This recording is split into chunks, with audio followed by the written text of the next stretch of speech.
और किसी का यहीं पे मोबाइल पड़ा हो और अगर आप मोबाइल उठा रहे हैं तो आपके मोबाइल में उठाने पर आपके चेहरे का रंग कैसे बदल जाएगा।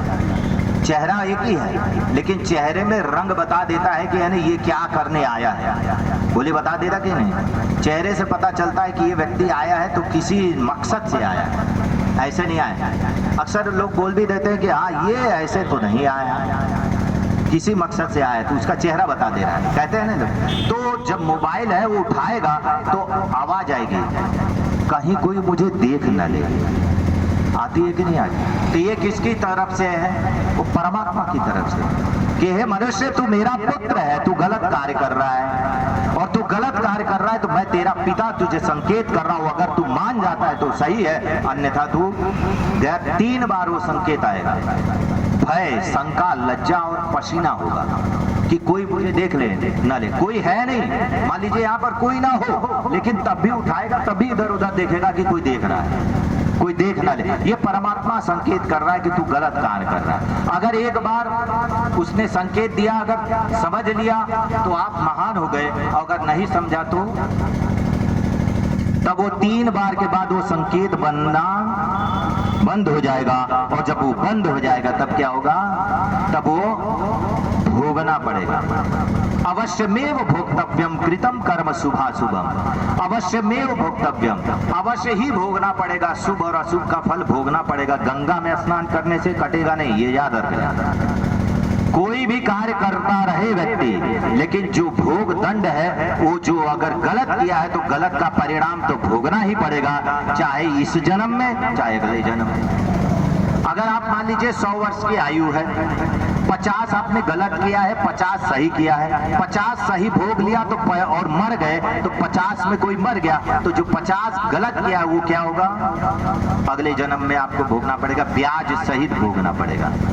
रामचंद्र जी ने जिस वक्त लक्ष्मण उनके मेघनाथ के तीर से बेहोश हो गए और उनके चरण पे पड़े थे तो राम ने कहा था कि मया दुष्कृतम कर्म, मैंने कौन सा ऐसा दुष्कर्म किया था कि आज मुझे ये दिन देखना पड़ रहा है कि सीता ने मुझे छोड़कर चली गई।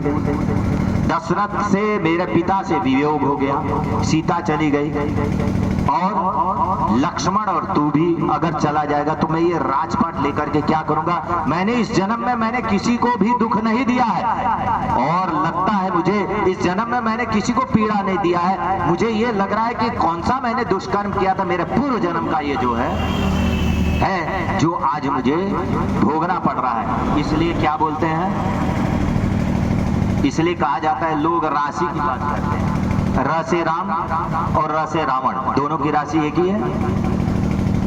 दोनों की राशि एक ही है कि नहीं है? र से राम, र से रावण। अच्छा, राम और रावण की राशि एक थी तो दोनों को जीना चाहिए था कि नहीं जीना चाहिए था? लेकिन एक मर गया और एक जिंदा रहा, राशि तो एक ही थी। अच्छा, स से सीता और स से सिपोनका,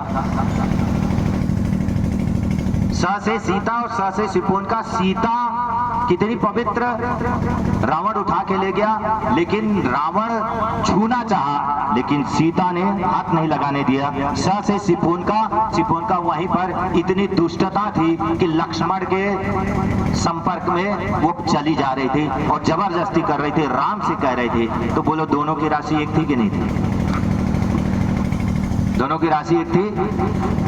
र से रावण, र से राम, अच्छा क से कृष्ण और क से कंस, दोनों की राशि एक है, एक थी कि नहीं? अच्छा, क से कृष्ण जो कि इतने बड़े योगी हो गए, योगी योगीराज श्री कृष्ण कहा जाता है। कृष्ण जो कि उन्होंने गीता जैसे संदेश दे दिया और गीता में संदेश दे दिया कि कैसे रहना चाहिए और क्या करना चाहिए, उस गीता में संदेश किसने दिया? कृष्ण ने दिया। क से कृष्ण और क से कंस, दोनों की एक राशि है। और कृष्ण क्या संदेश देते हैं गीता में अर्जुन को? नयनम छिन्दन्ति शस्त्राणि नयनम दहति पावकः न चैनम क्लेद्यन्त्यापो न शोष्यति मारुतः। हे अर्जुन, आत्मा को न शस्त्र काट सकता है। ये जितने लोग हैं मर चुके हैं, इन्होंने गलत किया है तो इसका गलत का परिणाम भोगना है।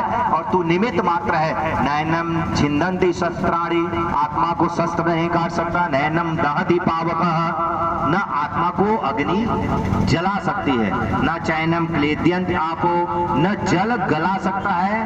आपो, आपो माने जल। न शोष्यति मारुतः, मारुता माने जल, मारुता माने हवा, हवा भी सुखा नहीं सकता है। तू इनको मार, आत्मा तो अजर अमर है। न जायते म्रियते वा कदाचिन्नायम, न जायते, आत्मा न जन्मता है, न म्रियते, आत्मा न मरता है, न जायते म्रियते वा कदाचिन्नायम भूत्वा भविता वा न भूयः, अजो नित्यम शाश्वतो अयम पुराणो न हन्यते हन्यमाने शरीरे। न जायते, आत्मा न जन्मता है, न म्रियते, आत्मा न मरता है, न जायते मृत वा कदाचिन्नायम, कभी भी नहीं, भूत्वा भविता, भूत भविष्य में कभी भी नहीं, भूत्वा भविता वा न भूयः, अजो अजर है, नित्य नित्य है, शाश्वतो शाश्वत, अयम पुराणो पुरातन है, न हन्यते हन्य माने शरीर, उसका कोई नाश नहीं कर सकता, आत्मा का हनन नहीं हो सकता है। तो क्या होता है?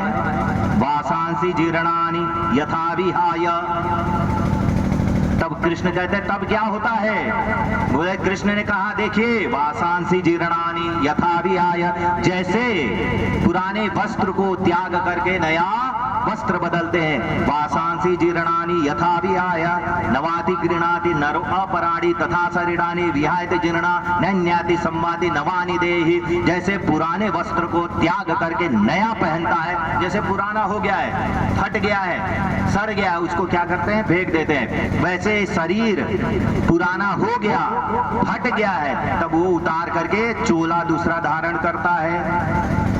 इस तरीके से बाकी आत्मा वही, अब उसी अनुसार आपको मिलेगा जिस अनुसार आपने किया।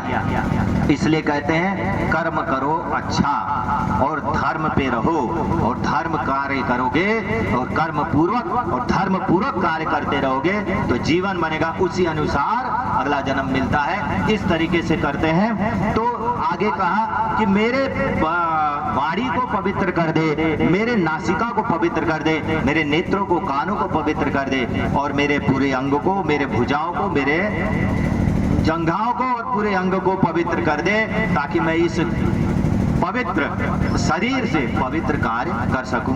चलिए आगे चलते हैं।